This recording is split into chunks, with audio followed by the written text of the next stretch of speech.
उत्तरी कश्मीर के बारामूला जिले की उरी के हाथलंगा इलाके में गुरुवार को भारी हथियारों से लैस 3 उग्रवादी मारे गए, जिनके बारे में माना जाता है कि ये हाल ही में घुसपैठ करने वाले थे। आधिकारिक सूत्रों ने जेएनएस को बताया है कि इस विशाल क्षेत्र की घेराबंदी और तलाशी अभियान की बात शुरू हुई। मुठभेड़ में 3 आतंकवादी मारे गए। उरी में नियंत्रण रेखा के जरिए कुछ आतंकवादियों ने घुसपैठ की खबरों के बीच अधिकारियों ने उरी में मोबाइल टेलीफोन और इंटरनेट को भी बंद रखा। आज सुबह यानी कि 23 सितंबर की मॉर्निंग को तकरीबन 6 बजे के आसपास हमारे ट्रूप्स लाइन ऑफ कंट्रोल पे डिप्लॉयड थे और वहां पे एम्बुश लगाए हुए थे। 3 बंदे हमें पाकिस्तान की तरफ से उतरते हुए दिखाई दिए जो हथियार बंद थे, और उन्हीं के पीछे थोड़ी दूरी पर 2 टेररिस्ट और थे। इन्होंने जब लाइन ऑफ कंट्रोल क्रॉस की, उसके बाद जो हमारी पार्टी जो वहां डिप्लॉयड थी, उन्होंने इनको चैलेंज किया। चैलेंज मिलने पर इन्होंने हमारे पार्टीज के ऊपर अंधाधुंध फायरिंग शुरू कर दी। जवाबी फायरिंग में तीनों के तीनों टेररिस्ट को न्यूट्रलाइज कर दिया, और जो 2 टेररिस्ट पीछे थोड़ी दूरी पर थे वो वापस पाकिस्तान पीओके की तरफ भाग गए। इन टेररिस्ट से हमें कुछ रिकवरीज हुई हैं जो कि इस प्रकार है। AK सीरीज की राइफल्स 5 जो कि छोटे बैरल वाली है, AK-74, 7 Chinese pistols, 1 revolver, AK की magazines, 24 UBGL grenades, 38 Chinese grenades और 7 पाकिस्तानी ओरिजिन के ग्रेनेड्स।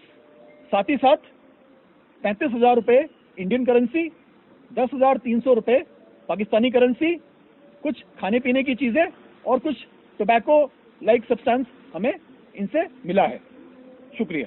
भारत की आजादी के 75वें वार्षिक महोत्सव समारोह के उपलक्ष्य में जम्मू से राजघाट दिल्ली के लिए CRPF की तरफ से एक साइकिल रैली का आयोजन किया गया।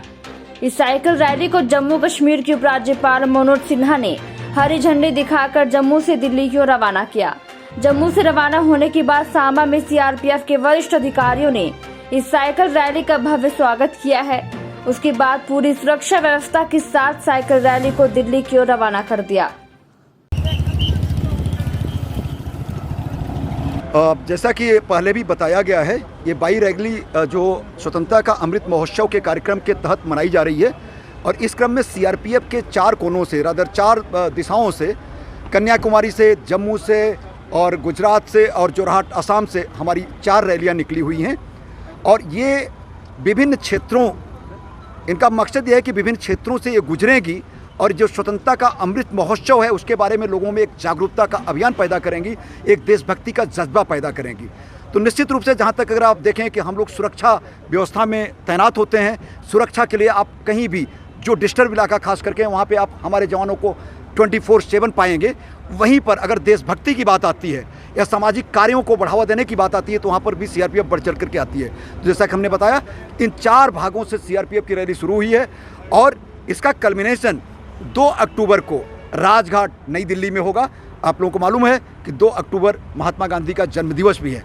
तो इस प्रकार से देश की एकता और अखंडता के लिए एक मैसेज हम देना चाहते हैं, और आपको मुझे ये भी बताते हुए खुशी हो रही है कि जिन जिन भागों से हमारी ये रैली निकल रही है वहाँ के तमाम नागरिक इसमें पार्टिसिपेट कर रहे हैं, और उनमें देश की एकता और अखंडता के लिए एक जज्बा पैदा हो रहा है। शुक्रिया। आज प्रीतम स्पिरिचुअल ट्रस्ट शैक्षिक छात्रवृत्ति वितरण समारोह पूंछ में विशेष रूप से विकलांग छात्राओं के लिए आयोजित किया गया था।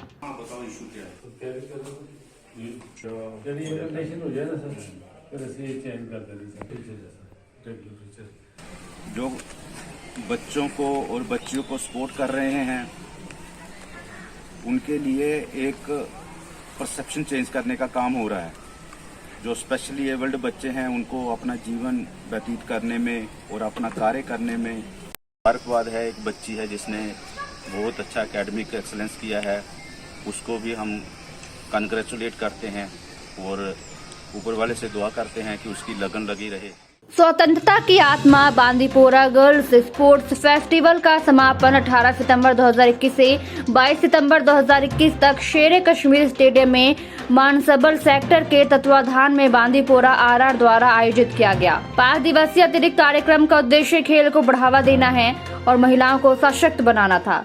उनकी प्रतिभा दिखाने के लिए एक विशेष मंच। इस पहल के लिए नागरिक प्रशासन, जेकेपी, सीआरपीएफ और स्थानीय आवाम को भी शामिल किया गया।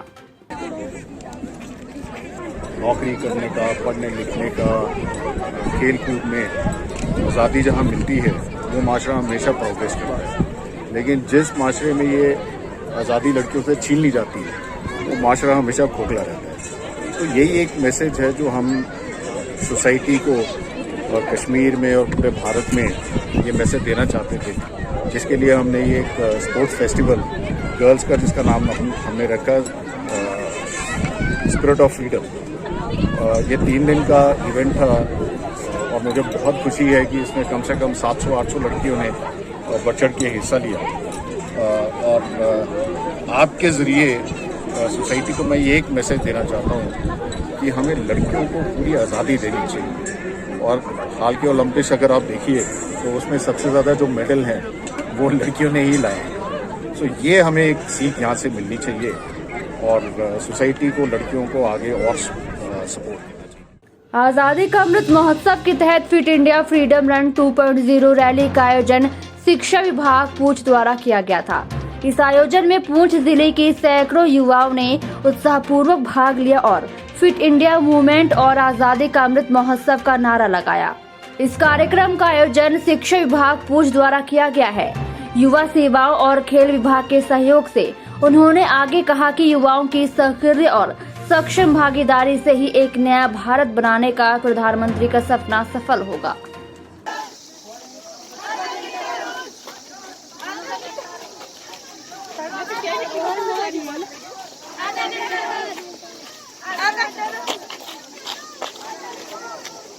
बांदीपोरा के उपायुक्त डॉक्टर अवैस अहमद ने गुरुवार को जिले में कोविड की स्थिति के बारे में मीडिया को जानकारी दी और लोगों से कोविड उपयुक्त व्यवहार का पालन करना जारी रखने की अपील की है और टीकाकरण न करने वाली आबादी से जल्द टीकाकरण कराने का आग्रह किया।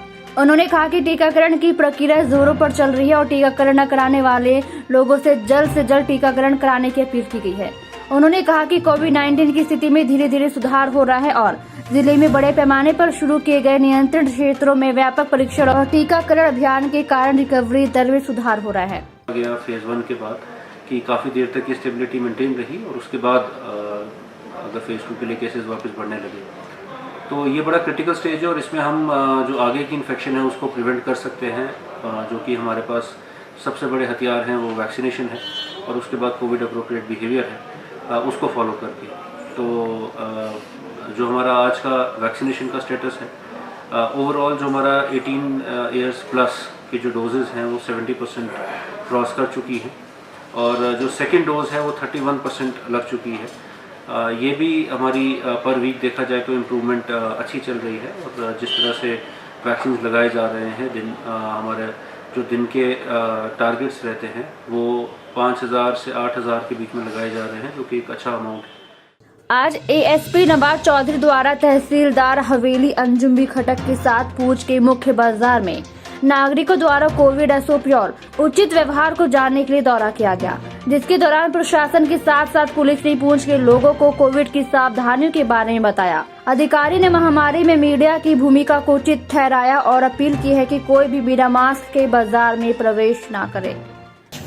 मास्क लगाओ यार, क्यों बोल दिया? आज काफ़ी दिन के बाद हमें फुर्सत मिली कामों से कि हम कोविड अप्रोप्रिएट बिहेवियर को लेके मार्केट का ज़रा देखें कि इसमें क्या अप्रोप्रिएट बिहेवियर के तहत एसओपीज़ फॉलो हो रही हैं क्या नहीं हो रही हैं। उसी ज़मीन में मैं और तहसीलदार साहब आज मार्केट का हमने दौरा किया और हमने दुकानदारों को खासतौर पे डायरेक्शंस दी कि वो मास्क लगाएँ, कोविड एसओपीज़ का खास ख्याल रखें और आते जाते राहगीर को भी हमने एसओपीज़ का खास रखने के लिए बोला।